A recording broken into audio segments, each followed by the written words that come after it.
Wednesday today. First of all, I know we didn't produce a video yesterday, but we're kind of trying to wait until there's something decent to say and then produce videos on those days, rather than every day just think of whatever we can say, because we don't want to bore you, basically. Quite easy, we don't want to bore you. Lots of results, lots of responses to the survey that we released on Monday, which is great. So please keep doing the survey, and what we'll do Friday, we'll try and bring you some results of that. So I'll tell you what, let's say you've got until midnight tomorrow, midnight Thursday, to do the survey, and then after that we'll bring you the results in Friday's video. So Wednesday today, what's happening in the world? Not much going on really. It's the last week before half term, which means we all can just breathe easy next week just for a little bit, which would be nice. It's quite fun, isn't it, to let the politicians squabble with each other at the moment. The SNP's in all sorts of turmoil. Nicola Sturgeon's fighting for her life up there. The efficacy of the vaccine is going through. It's par for the course, by the way. The vaccine was always going to come up against this stuff, you know, questioning its efficacy and will it work, won't it work, and it doesn't work in this country against that strain and blah blah blah. I'm sure it's all fine. Let's just all take the vaccine, for goodness sake. Right, so we've got some shout-outs to do today, and I must go through them. It's very important, especially for those societies and companies and charities that we're talking about. There's a couple of professional ones in here, but it's mostly all amateurs, which is good. Aerial Company Theatre, which is a brilliant youth theatre, absolutely brilliant. I've seen one of their productions, Our House, the Madness musical, last year, and it was, in fact, in 2019, and it was absolutely brilliant. It's one of the best shows I've ever been to. Now, Aerial Company Theatre has sent me something about a Facebook launch, a Facebook video they've got going on, stream. So they say to me, with nearly a year of digital teaching via pre-recorded lessons in drama, singing and dance under the belts, Aerial Company Theatre is now turning to its next venture, a charity concert streamed on Facebook. So at 7 p.m. this coming Friday, which is the 12th of February, okay, this coming Friday, the 12th of February, just in 2 days' time, Aerial Company Theatre will perform Parts They'll Never Play, which is a concert, and it'll be streamed on Aerial's Facebook page. Viewers are asked to give what you can, or there's no charge for it. They're asked to give what you can, and Aerial's patron, Nigel Harman, the actor Nigel Harman, who played Lord Farquaad in the original stage version of Shrek, and he was, of course, famously in EastEnders. I believe he was Dirty Den's son, wasn't he? Something like that. He'll be comparing the whole event. The concert will feature a wealth of Aerial's talent from tutors, Academy alumni, and performances from past productions. West End performers who have given up their time and recorded their performances remotely from home as well. And to go to that, to find the Facebook link for that, you just go to Facebook, either type in Aerial Company Theatre to find their Facebook page, or go to facebook.com and in your browser put / Aerial Company Theatre, capital A, capital C, capital T, and all one word, Aerial Company Theatre, after the / facebook.com, and you'll go straight to their page. Now, for those of you who might appreciate a few tips from the acting pros, professionals, a rehearsed reading of A Midsummer Night's Dream, so very popular, is to be streamed live for one night only on Wednesday, 31st of March, 7:30 p.m. Okay, the production is being produced by Shake Festival and will star TV, film and stage actors Rebecca Hall playing Titania and Hippolyta, Sarah Kestelman as Peter Quince, Louisa Omilan as Bottom, alongside Dan Stevens as Oberon and Theseus. Book your £10 per household tickets at Ticket Source by going to ticketsource.co.uk /Shake shake-festival-midsummer. Okay, that's ticketsource.co.uk/shake-festival-midsummer. Chicken Shed Peter Pan YouTube premiere is now available to all to enjoy online for free, courtesy of Chicken Shed, where the video will remain on YouTube indefinitely, which is great news, isn't it? First shown as the finale to the famous North London Theatre's 40th festival year back in 2014, Peter Pan is surely the perfect adventure for children and adults who never grew up. You can even download the show's programme if you go to Chicken Shed's website page for this production, and that's at chickenshed.org.uk/events with a capital E / all lowercase Peter-Pan-YouTube premiere premiere. Okay, I'll just say that again: chickenshed.org.uk /event with a capital E / all lowercase now Peter-Pan-YouTube premiere. Okay, so have a look at that. Now, Greek players. On Monday 1st of March at 7 p.m, Cornwall's Greek players that's not a pun saying Greek or anything like that. It's a place in Cornwall, Greek. Cornwall's Greek players are releasing an online and COVID-safe murder mystery completely free to watch. Petra Littleton, the overbearing hall booking secretary, upset or falls out with a number of people in the village. She is then found dead on the stage. Ooh, dun dun dun, or EastEnders, dum dum dum dum. Speculation runs rife. There are many people with a possible motive, but since the whole lock had been recently changed, very few people have keys and all of them have an alibi. Or do they? Can those under suspicion discover the identity of the true murderer? Now, to view the murder mystery or master first, go to greekplayers.co.uk. That's I'll start that again. Go to GWEEK players.co.uk. Greekplayers.co.uk. Enter your name and email address to receive a link to watch the premiere, which means you need to register for it, and it will get sent to you. The Village Hall Murder, which is the name of the production, by David Ivell, will start at 7 p.m. If you can't make it on the day, the video will be available afterwards to those who have registered on the website first. There's no charge, but again, there is an option to donate to the Canter Cove charity if you so wish.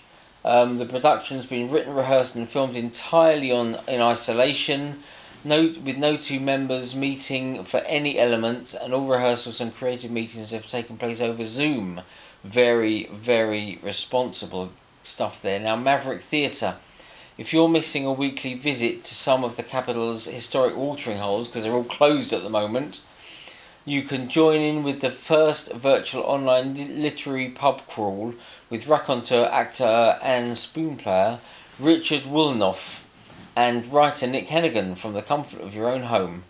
It's a stay-at-home pub crawl and quiz and takes place every Saturday night, roughly from 8 till 9 o'clock.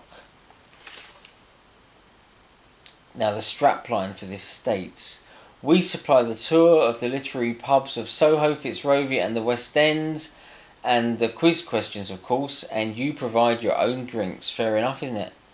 Maverick Theatre's Nick Hennigan, as I said, is the brains behind the operation, as you are invited to see where the giants of the literary world ate, drank, discussed, thought and worked. And tickets, most importantly, tickets are available at www.London, capital L, literary, capital L, pubcrawl, capital P, capital C.com. That's www.londonliterarypubcrawl.com. And I think all the words are capitalised, although I don't suppose you need to capitalise them when you're writing in the browser. So that's that. Fionn Whitehead, star of Dunkirk, Black Mirror, Bandersnatch, will take the titular role in an upcoming contemporary digital adaptation of the Oscar Wilde classic The Picture of Dorian Gray. We all know that story, don't we? The production which runs for 2 weeks from the 16th to the 31st of March, features Henry Philu Bennett writing the new adaptation with direction from Tamara Harvey. The Barn Theatre in Cirencester, Lawrence Batley Theatre in Huddersfield, and Ipswich's New Wolsey Theatre returned to co-produce the show with Oxford Playhouse and Mole's Theatre Clwyd in. They are joining as co-producers for this one as well. All you have to do for that is visit pictureofdoriangray.com, £12 tickets, audience members receiving a screening link which will activate on their book performance date for a 48-hour period from the date, which is great. Now, Razzmatazz, the big youth franchise, with more reports emerging about crushing effects that COVID has had on children up and down the country, Razzmatazz Theatre Schools is helping to bring back confidence. This has been the largest review of school children in the COVID era, and the report warns of the potential for a lost generation. The anxiety levels are rising, and well-being has tumbled according to the report, with those in their exam years feeling the pressure of trying to catch up. It must be awful at the moment. I know we have a bit of a laugh and a moan about homeschooling, but imagine being the pupils, the students. Awful, nightmare. To reach out to as many young people as possible, all schools within the Razzmatazz network are launching Razzies Got Talent, a brand new competition. It aims to give young people something positive to aspire to. Unlike certain TV competitions, there will be no Mr. Nasty on the end of the panel or negative comments. Instead, schools will be working with the judging panel of professionals who can give positive support to every single competitor, which will be great. All children aged 6 to 17, all children, whether you're a member of Razzmatazz at the moment or not, all children aged 6 to 17 can enter for a chance to win a year's scholarship to attend their local Razzmatazz school. Applications should prepare either a song, dance or drama piece, or a mixture of all three that lasts no longer than 3 minutes altogether. Children and young people should apply directly to their most local school to find out about closing dates and any other details they need to know. All auditions will be held remotely online to keep within government guidelines. Now, to do that, you need to visit razzmatazz.co.uk, RAZZAMATAZ, razzmatazz.co.uk/schools, lowercase, /regions, lowercase. And there you'll be able to get the information you need. Not long to go. I'm trying to rush. Hopefully I'm not taking too long. Apollo Theatre Players on the Isle of Wight. Based at the Apollo Theatre in Newport on the Isle of Wight, as I've said, the Society has sent us its recent newsletter, the Apollonius. The communication is a great example of how a close-knit theatre company should stay in touch with its membership, and similar to other societies around the country, so we know lots of you are doing this, it's instantly obvious that here is a highly intelligent and experienced group of contributors. Do you know what? That's one of the things we notice. Every single society around the country has got the most intelligent and a great wealth of experience in different walks of life as part of its membership, making up its membership.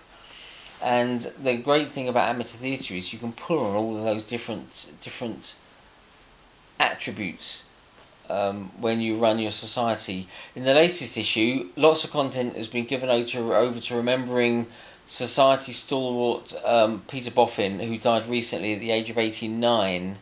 If you'd like to have a look at the 12-page newsletter, you can email the editor and business manager of the Apollo Theatre Players, Ginny Orry, at info@apollo-theatre.org.uk. That's info@apollo, APOLLO-theatre.org.uk, and Ginny will send you either a link or the actual newsletter, which will be great, won't it? It's an example of a great way to produce these kind of newsletters, whether they're monthly, quarterly, whatever you want to do, whatever your society does, bi-monthly. It's a great way to put them together, and it just shows you how one society is doing it and keeping in touch with its members. So a great example. The Company of Players in Hartford. They're based at the Little Theatre in Hartford and in Hertfordshire, obviously. They've uploaded a lockdown digital production of The Strange Case of Dr. Henry Jekyll and Edward Hyde, adapted locally by Laura Elinka from Robert Louis Stevenson's famous novel. Now this is in quotes. A group of friends from Hartford is struggling with the disappearance of their friend Henry Jekyll and the appearance of a strange, unknown man named Edward Hyde in their life. It's very cold out there in December on the streets of Hartford. ... Close quotes. Tune in to see more on YouTube, so it's free obviously. If I was you, I'd go to YouTube and search for Company of Players Hartford, and then I'm sure their channel will come up and you can watch the video there. But it's The Strange Case of Henry Jekyll and Edward Hyde. Now, lastly, this is the last thing I'm going to read out about Emma Thompson. Have you read this? Nanny McPhee actress, you know Emma Thompson, very good actress, and a regular on Graham Norton, for example. Very funny lady as well. She's landed the iconic role of Miss Trunchbull in Netflix's planned adaptation of the Roald Dahl book, the 1996 film, but more importantly, the RSC's celebrated musical Matilda, because it's going to be a musical. The musical adaptation will be directed again by Matthew Warchus, who directed the one that's at the Cambridge Theatre in the West End for the RSC. It's all written by Tim Minchin. The words and lyrics are Tim Minchin's songs. He brought them to the stage, and so incidentally, by the way, it was Matthew Warchus that originally directed Our House the Madness musical in the West End, and it was also at the very same theatre, the Cambridge Theatre, that Matilda is now at. A little bit of trivia there, if it comes up in a pub quiz, who directed the original, yeah. So that's a bit of trivia you don't really need to know, probably. Now, there have obviously been some critics of Emma Thompson's casting, because the role of Miss Trunchbull has famously always featured a male. We'll put some pictures up playing the role in drag, as Miss Trunchbull. So whether or not she's got the butch physique and the Miss Trunchbulls, they can make her have a shot-putting physique and the big shoulders of Miss Trunchbull, the intimidating, bullying, scary look that terrifies children, and Miss Honey. I don't know, but we'll have to wait and see. I'm sure they'll manage it. I'm sure Netflix, I'm sure it'll be brilliant, and I'm sure Emma will do a fantastic job. She was great in Love Actually, that we talked about the other day, wasn't she? Yeah, very good. Very good. Okay, so that's it for now. I'm sure this video's gone on and on and on, but look, if you're one of the societies, it's really important to get a shout out, and if you're not one of the societies, why don't you log on to one of those things? It's all online at the moment. In fact, that's what our survey's about at the moment. There's a link underneath this for the survey. Why don't you just go and take the survey now anyway? It's all about online streaming. Does it work? Are stage adaptations that are filmed, do they work? Or do they have to be adapted in a certain way to be filmed, and then they might work? So a video adaptation, let's say, or a film adaptation. So yeah, excellent stuff. But there we go for now. Lots to think about. Stay safe, stay well. We'll be back. See you later.